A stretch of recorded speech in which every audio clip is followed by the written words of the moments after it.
Chasno aussi, je suis artiste visuel. J'ai fait les Beaux-Arts Fitounes et je suis arrivée à Paris en résidence à la Cité des Arts il y a 6 ans. Actuellement, je travaille sur un projet autour de l'archéologie, des récits queer et de l'exil. C'est mon atelier depuis 4 ans maintenant. C'est aussi un espace de vie qui est modulable en fonction des projets que j'ai. Là où je travaille sur un projet qui s'appelle la sépulture aux noyés. Et donc j'ai un peu aménagé tout un espace de rangement, parce qu'il va y avoir presque 800 bouteilles. Et d'un autre côté, j'ai un espace de dessin et un espace mural sur lequel je travaille plutôt des grands formats.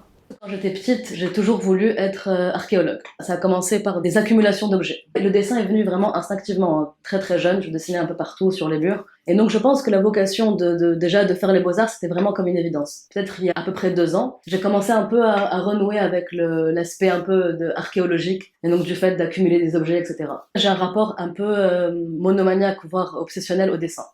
Vraiment, c'est un truc qui traverse toute ma pratique. J'ai fait de la gravure déjà à l'école des beaux-arts. Donc il y a vraiment un rapport à l'outil du dessin d'abord, ensuite du fait de graver et vraiment de voir le rapport à l'image dessinée. C'est particulièrement une pratique autour du dessin.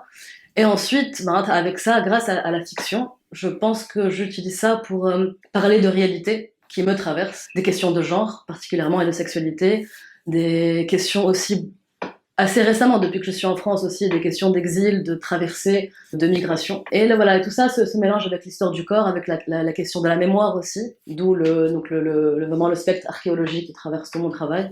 Il y a des rencontres avec des personnes, mais aussi avec des objets ou des choses trouvées. Donc je pense que c'est vraiment l'histoire de la rencontre. Ça peut être une rencontre avec un film, une musique, abed, araftom, des amours, ou et ça fait après quelque chose. Généralement, je commence par le dessin. Et qui m'apprend que ça commence par un objet. Donc par exemple, les cahiers des colliers que j'ai trouvés.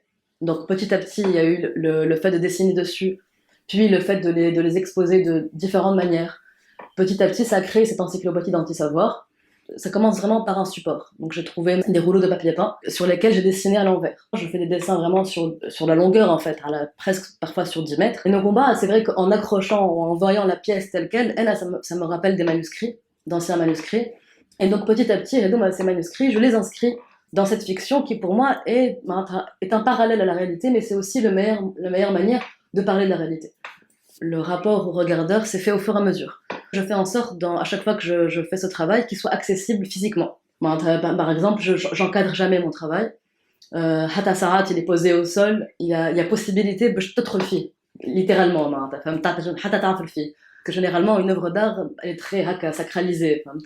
Et donc, le fait de désacraliser ce rapport-là, ça crée un autre rapport aussi avec le public. Donc, je joue aussi beaucoup sur ça, vraiment. Parfois, tu as des cahiers qui ont été exposés assez haut, voire assez bas. Donc, il faut se mettre à genoux pour pouvoir voir le cahier. Ou tu vois, pour voir le dessin qui est vraiment en hauteur. Donc je joue aussi sur ça, vraiment sur la disposition ensuite du travail. À chaque fois qu'il y avait une présentation au bas de l'œuvre finie, de voir les retours des personnes, c'était vraiment très intéressant. Et donc je pense que discuter avec les personnes, ça m'a vraiment ouvert des voies sur plein de choses sur lesquelles je n'avais pas projeté dans ce travail. Certes, je peux avoir des personnes auxquelles je pense, par exemple la communauté queer, Houni, Wala fi France, fi Tunis, et des personnes auxquelles je peux m'identifier, ou peuvent s'identifier à ce travail. Et en même temps, je sais que ça peut parler à tout type de personnes. J'ai eu des retours sur mon propre travail avec des choses que je n'avais moi-même pas imaginées.